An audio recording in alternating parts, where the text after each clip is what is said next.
আজকের দিনটা হয়তোবা কঠিন, কালকের দিনটা হয়তোবা আরো বেশি কঠিন হবে, কিন্তু আগামী পরশু অনেক বেশি সুন্দর হবে।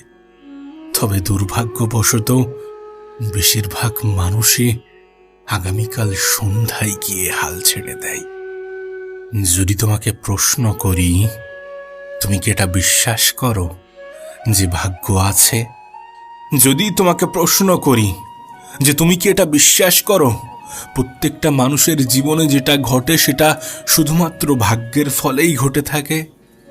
যদি তোমাকে প্রশ্ন করি যে তুমি কি এটা বিশ্বাস করো এই পৃথিবীর কোনো মানুষের ভাগ্যই পরিবর্তন হওয়া সম্ভব নয়, তুমি কি এগুলো বিশ্বাস করো?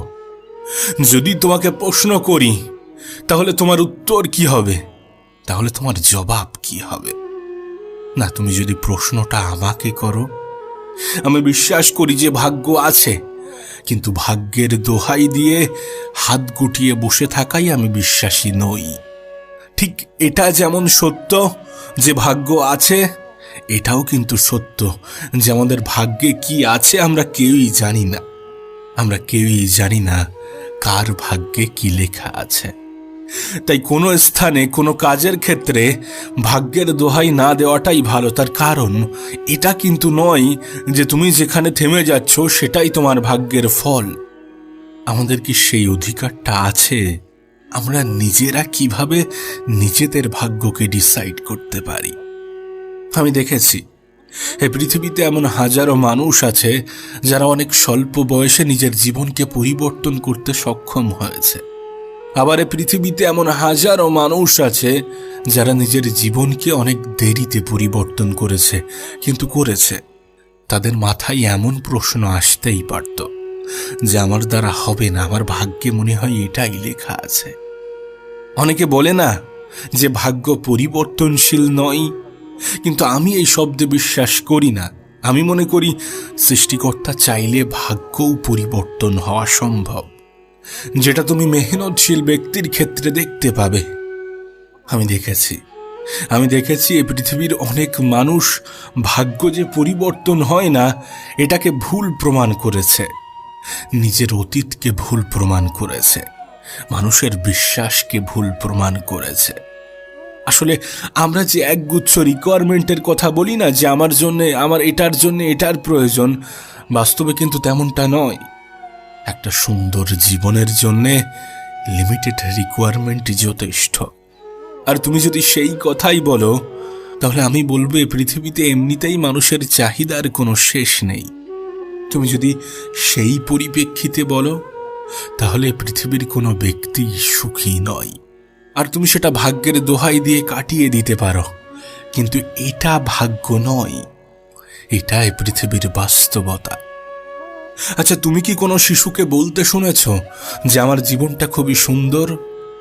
না, তার এই জীবনটা ভালো লাগে না। সে বড় হতে চাই, বড় হয়ে এটা সেটা করতে চাই, সে মনে করে সেই জীবনটা সুন্দর। কিন্তু একজন প্রাপ্তবয়স্ক মানুষ সে কিন্তু মনে করে যে আমার জীবনের গোল্ডেন এজ ওই শৈশবটাই ছিল। তার মানে কি, পৃথিবীর কোনো ব্যক্তি নিজের জায়গা থেকে সুখী নয়, এবং এটাকে কোনোভাবেই ভাগ্যের দোহাই দিয়ে কাটিয়ে দেওয়া যায় না। এটা বাস্তবতা, এটা সত্যতা। যে জবে আছে সে জব ছাড়তে চাই, বেকার ছেলে জব পেতে চাই। যে অবিবাহিত সে বিবাহ করতে চাই, যে বিবাহিত সে সংসার জীবন ত্যাগ করতে চাই। এবার তুমি ভাগ্যের দোহা থেকেই সুন্দর, এটা বাস্তব। কারণ কিছু জিনিসকে আমরা দূর থেকেই সুন্দর মনে করি। তবে তোমার কাছে একটা অনুরোধ করব, নিজের ভাগ্য নিজে ডিসাইড করো না। যখন নিজের সাথে নেগেটিভ কিছু ঘটে তখন সেটাকে ভাগ্যের দোহাই দিয়ে বসে থেকো না। যখন তুমি বারবার বিফল হতে থাকো তখন সেটাকে ভাগ্যের দোহাই দিয়ে বসে থেকো না। কারণ তুমি যেটাকে সমাপ্তি ভাবছ, হতে পারে সেটা সমাপ্তি নয়, হতে পারে এখানেই জীবনের সমাপ্তি নয়। যদি সমাপ্তি হতো তাহলে সুন্দর হতো। আমি দেখেছি আমরা সাধারণত সেখানে গিয়েই হেরে যাই যেখান থেকে আর একটু গেলে হয়তোবা সফল হয়ে যেতাম। কোনো মানুষের জীবন পরিবর্তনের জন্য সবথেকে প্রয়োজনীয় জিনিস কি জানো? চেষ্টা। হ্যাঁ, চেষ্টা। চেষ্টা করো, নিজের তরফ থেকে সম্পূর্ণ চেষ্টাটা করো। যতটা চেষ্টা করার পরে নিজের উপরে কোনো আফসোস হবে না।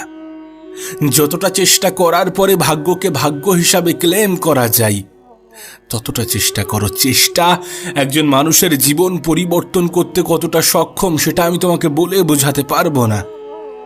এই পৃথিবীতে কত মানুষের জীবন পরিবর্তন হয়েছে শুধুমাত্র একটা লাইনের মাধ্যমে।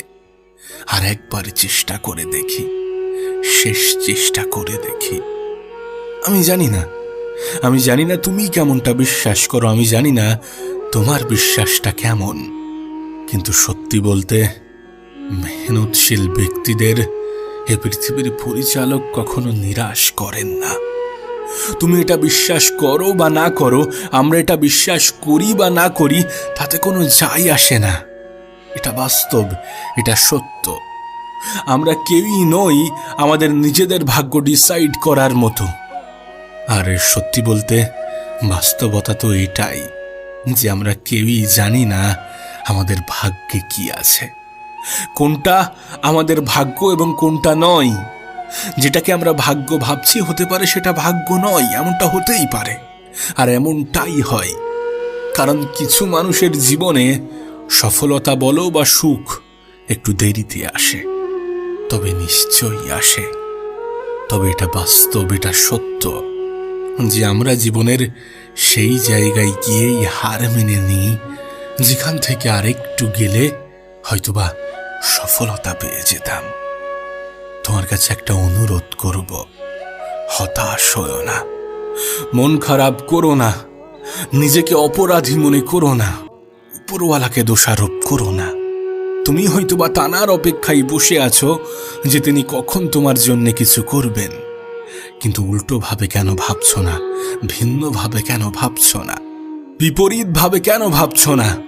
তিনি হয়তোবা তোমার অপেক্ষায় বসে আছে যে তুমি কখন শুরু করবে, তুমি কখন নিজের তরফ থেকে সম্পূর্ণ চেষ্টাটা করবে। এমনটাও তো হতে পারে, এমনটাও তো হয় নাকি? তোমাকে একটা কঠিন বাস্তবতা বলবো। তুমি দেখবে যখন আমাদের সাথে পজিটিভ কিছু ঘটে তখন কিন্তু সেটাকে আমরা ভাগ্যের দোহাই দিই না, আমরা সেটা ভাগ্য হিসাবে মানতে চাই না। ভাগ্যের গল্পটা তখনই আসে যখন আমাদের সাথে নেগেটিভ কিছু ঘটে, খারাপ কিছু ঘটে। না, তুমিই বলো এটা কতটা গ্রহণযোগ্য? আমরা পজিটিভ জিনিসকে নিজেদের যোগ্যতা বলে মনে করি, আর নেগেটিভ কিছু ঘটলে সেটা ভাগ্য। এটা কতটা গ্রহণযোগ্য হতে পারে? না, এটা আমাদের ভাগ্য নয়, বরং এটা আমাদের দুর্বলতা, আমাদের মনের দুর্বলতা। এমনটা কিন্তু নয় তুমি আমি যাকে ভাগ্যবান মনে করছি সে কখনো মেহনত করে